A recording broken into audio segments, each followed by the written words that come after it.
สวัสดีค่ะวันนี้เรามาเจอกันอีกแล้วนะคะกับช่อง Pig Kitchen ค่ะวันนี้เราจะมาทำซอสผัดสำหรับผัดอาหารต่างๆและหมักเนื้อสัตว์กันค่ะ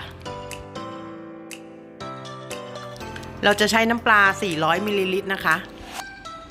เพื่อนๆสามารถปรับเปลี่ยนเป็นซีอิ๊วขาวหรือว่าซอสฝาเขียวก็ได้ค่ะแต่ว่าน้ำปลาจะมีกลิ่นหอมเฉพาะตัวค่ะเราจะเลือกเป็นน้ำปลานะคะวันนี้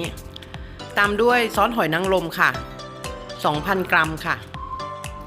ซอสหอยนางรมเราจะใช้ยี่ห้อราชารสนะคะคุณภาพดีแล้วก็ราคาถูกด้วยค่ะใส่ลงไปรวมกันเลยค่ะตามด้วยน้ำตาลทราย400 กรัมค่ะ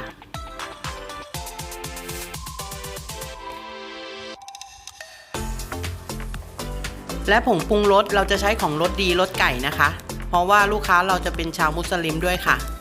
ใส่ลงไป400 กรัมเหมือนกันค่ะ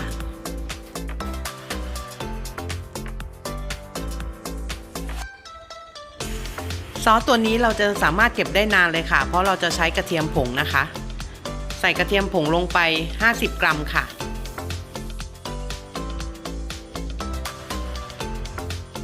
ใส่น้ำมันถั่วเหลืองลงไป500มิลลิลิตรค่ะ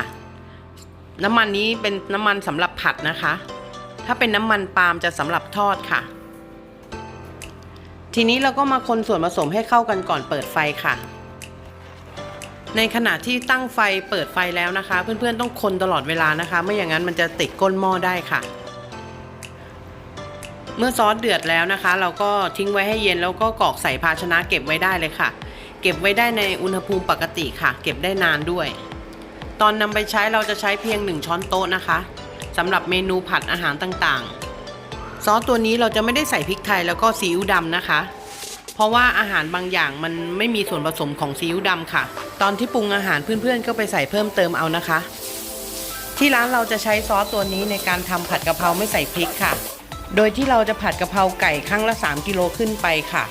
สูตรนี้ก็เลยสะดวกแต่ก็สามารถทำเมนูอื่นได้นะคะเช่นผัดซีอิ๊วราดหน้าผัดผักรวมมิตรผัดฉ่าเมนูผัดต่างๆได้หมดเลยค่ะอันนี้คือเมนูของเหลือจากตู้เย็นนะคะเครื่องอาจจะไม่ครบเราเคลียร์ของในตู้เย็นมาผัดให้เพื่อนๆดูเฉยๆค่ะว่าการผัด1 จานเราจะใช้เพียง1 ถึง 1 ช้อนครึ่งค่ะคือช้อนแกงที่อยู่ในบ้านเราช้อนแกงช้อนสั้นเนี่ยแหละค่ะอย่างในคลิปตอนนี้ก็คือทำผัดซีอิ๊วนะคะเราก็จะใส่ซีอิ๊วดำเพิ่มเติมลงไปนิดหน่อยค่ะแล้วค่อยโรยพริกไทยเพิ่มเติมค่ะมีหลายท่านเลยค่ะที่แนะนำมาว่าให้ทำคลิปแบบพากย์เสียงด้วยเดี๋ยวต่อไปเราก็จะพากย์เสียงด้วยนะคะจริงๆแล้วก็เป็นคนพูดไม่เก่งผิดพลาดประการใดก็ขออภัยด้วยนะคะช่วงนี้ไม่ค่อยได้ทำคลิปลงค่ะเพราะว่าไม่มีเวลาเพื่อนๆอย่าเพิ่งหนีกันไปไหนนะคะแล้วกลับมาเจอกันใหม่คลิปหน้านะคะสวัสดีค่ะ